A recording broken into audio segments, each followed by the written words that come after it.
Once we arrived at Ashburn's house, she got me a clean set of clothes and said, look, go and freshen up and go and get changed into these clean clothes and get all comfortable. Meanwhile, while you're doing that, I want to go back to Deuce to collect the rest of your stuff before I can explain things to you. I promise I won't be long. Okay, I said as she left. However, this only made me worry even more. My mind was going crazy with thoughts like, it's gonna be worse than you think, Frankie. They've been dating all this time and it's all your fault. Do you really think a hot guy like Deuce could go for someone like you? I mean, come on, have you seen yourself? In the end, I broke down in tears. I just couldn't take it anymore. All these thoughts were running through my mind were all getting too much. However, I knew I needed to know the truth, regardless of how bad it may hurt me. When Aspen arrived back from Deuce, she was holding a huge bag filled with all my stuff. As she gave it to me, she told me that Deuce wanted nothing to do with me and that he doesn't want to see me again. I cried my eyes out as Aspen hugged me. She told me that everything would be okay and I'll find someone who is better than Deuce. However, I'm not too sure with that if I'm being honest, considering Deuce was such an amazing boyfriend. Anyway, she tried her best to calm me down, but nothing seemed to work. Eventually, after a few hours passed, I had managed to calm myself down. However, I knew I was ready to know the truth about the situation, plus I really needed to know what was going on as well. Anyway, Aspen and I sat down on the couch in the living room. She began to explain. So the reason why Deuce is so mad at you and broke up with you on the same day was because Deuce was seeing Echo, but not as a girlfriend, just as a best friend, since they had been best friends since their childhood days, just like you and Jackson were. Anyway, well, Deuce found out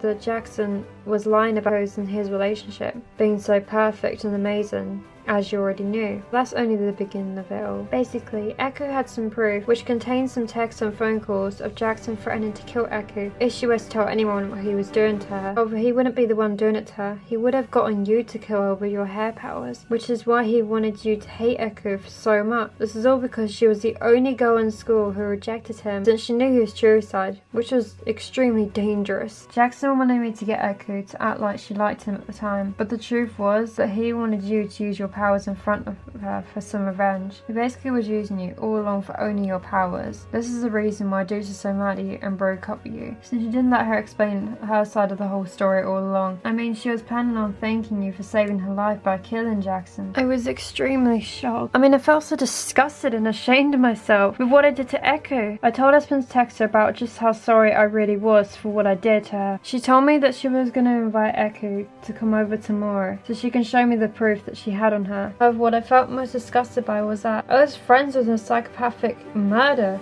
who manipulated many girls, including me, and sadly, I fell for it. I mean, not only that, I fell in love with him too, which wasn't even real love in the first place, since he never loved me anyway. I felt so stupid that I even fell for him in the first place. I mean, I wish I was as smart as Echo so I could see his true side, despite knowing him for all those years. I now know to be more careful when dating guys I like in the future. The next day when Echo had arrived, I immediately apologized for everything I had done to her. Hey, it's okay, look, I'm sorry for being so mean to you at school all those years. I guess you could say that I was angry too, because I thought you were on his side, so I thought you might have known the truth about him, considering you've been friends since childhood. I now know that it wasn't the case, and for that I'm so sorry, Frankie. Hey, it's okay. None of us knew, I said as we hugged it out together. Anyway, we all sat down and Echo showed me and Aspen everything. The vile and disgusting text messages, the horrific phone calls from Jackson, which I felt so sick to my stomach to know that my best friend was really like this. I mean, I had no clue this was how Jackson really acted all along. We ended up chatting for hours after all the serious issues were discussed.